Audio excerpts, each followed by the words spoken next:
আসসালামু আলাইকুম। আশা করছি সকলে ভালো আছেন। আজকে 14 জুন 2024। আজকে আমরা রুটে রাখছি ইংলিশ থেকে ভার্ব। ভার্বের আজকে অল্প একটু পড়া আছে, ওটা শেষ করে নিব। তারপরে গণিত শতকরা শতকরা আজকে আমাদের শেষ হবে। তারপরে নতুন কিছু হিসেবে রাখছি বাংলাদেশ। বাংলাদেশ থেকে আছে বাংলাদেশের কৃষি সম্পদ। এটা আমরা 2 দিনের মধ্যে শেষ করে নিব। এমসিকিউ আছে 14তম বিসিএস এবং রিটেন পার্ট ট্রান্সলেশন এবং উৎপাদক আমরা অর্ধেক করছি, আজকে অর্ধেক করব, তাহলে উৎপাদনটা শেষ হয়ে যাবে। তো আজকে আমরা এমসিকিউ দিয়েও শুরু করি। 14তম বিসিএসটা আগে পড়ে নিই, তারপরে ফিরে আসতেছি। আজকে আমাদের 14তম বিসিএসটা ছিল, তো আমি পুরোটা পড়ে নিলাম উইথাউট ম্যাথটা এরপর বা যখন রিভিশন দেবো তখন ম্যাথটা করব। তো এখানে ব্যাখ্যা বিশ্লেষণ সহ পড়লাম।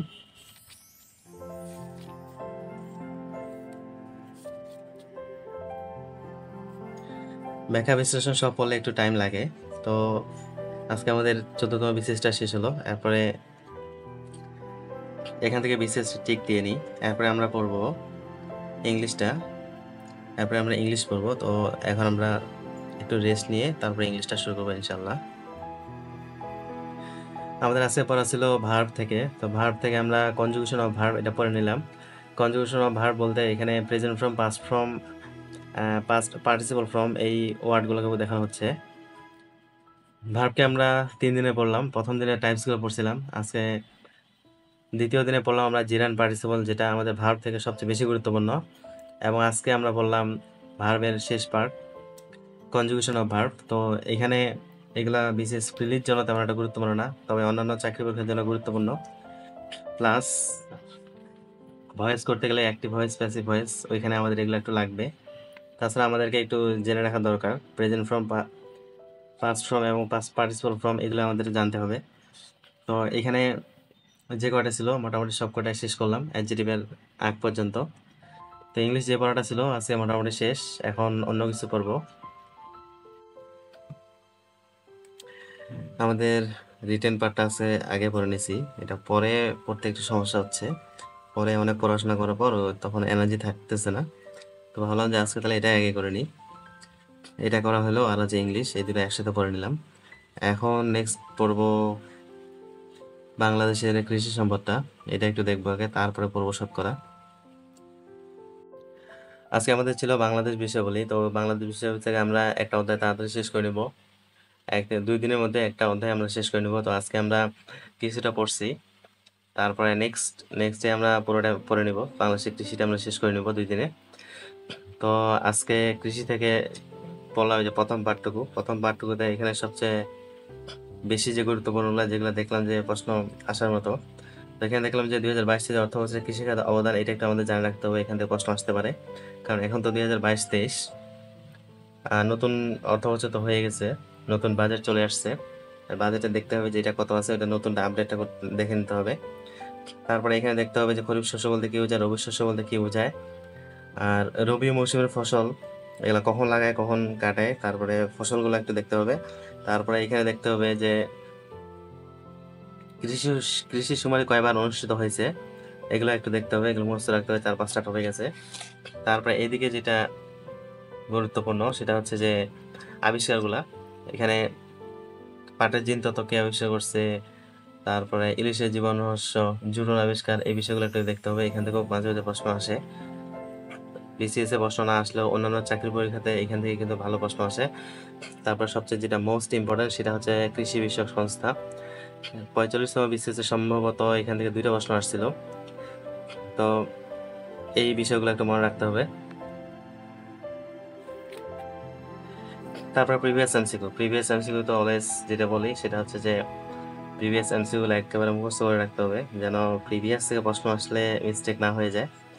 তারপর এখানে আমি লাল দাগ দিয়ে রাখছি যেগুলো প্রশ্নগুলো আসছিল, কারণ পরবর্তী সময় যখন এগুলো আমি রিভিশন দিতে আসবো তখন আমার চোখে পড়বে যে কোথা থেকে প্রশ্নগুলো আসছিল, আর ওই সব জায়গাগুলোতে বেশি করে হিট করতে পারবো। তারপরে আমি বললাম হচ্ছে রবি খাদ্যশস্য। তো এখানে খাদ্যশস্যের মধ্যে প্রধান অর্থকরী ফসল যেগুলো আছে, তারপর প্রধান প্রধান খাদ্যশস্য যেগুলো আছে এগুলো একটু ভালো করে দেখতে হবে। যেমন ধান থেকে প্রশ্ন আসছে, তারপর এই যে এখানে রূপা আমন কখন রোপণ করা হয়, কখন কাটা হয়, এই টাইপের প্রশ্নগুলো থেকে প্রশ্ন আসছে। তো এগুলো একটু ভালো করে দেখে নিতে হবে। তারপরে এখানে আছে পাট, চা, হ্যাঁ, তুলা, বীজ, তেল বীজ, আলু, তামাক, এইগুলো থেকে প্রশ্ন আসছে মোটামুটি। তো এগুলো একটু ভালো করে পড়তে হবে। এখানে আবার কৃষি সুমারিটা দেওয়া আছে। তারপরে তুলা উৎপাদনের শীর্ষ জেলা কোনটি, রেশম উৎপাদনে, ডাল উৎপাদনে, এই টাইপের প্রশ্নগুলো একটু দেখে নিতে হবে। তারপরে সবচেয়ে গুরুত্বপূর্ণ যে বিষয়টা, যেখান থেকে প্রশ্ন সচরাচর আসে, সেটা হলো যে ফসলগুলা কোনটা, কোন ফসলের নাম। এইখান থেকে সবচেয়ে বেশি প্রশ্ন আসে।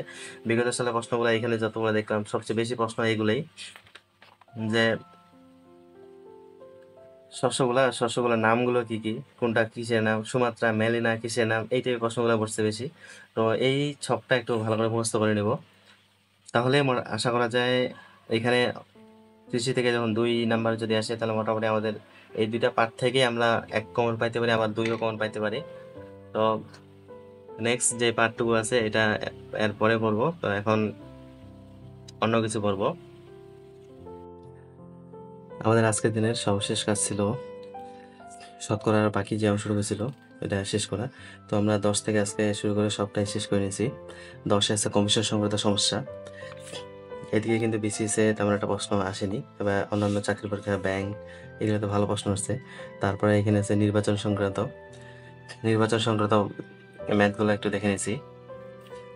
তারপরে এখানে জনসংখ্যা সংক্রান্ত সমস্যা আছে এবং ভিন্ন ভিন্ন শতকরা আছে। তারপরে সর্বশেষটা আছে পাঁচমিশালি। তো মোটামুটি আমাদের অধ্যায় শেষ। আমরা শতকরাটা শেষ করতে পারলাম ভালোভাবে। তো আমরা 3টা ম্যাথ শেষ করছি এখন পর্যন্ত। তারপরে এখন আমরা রিভিশন শুরু করব। তো আমাদের আজকে এ পর্যন্তই। তো সকলে ভালো থাকবেন, সুস্থ থাকবেন। আসসালামু আলাইকুম।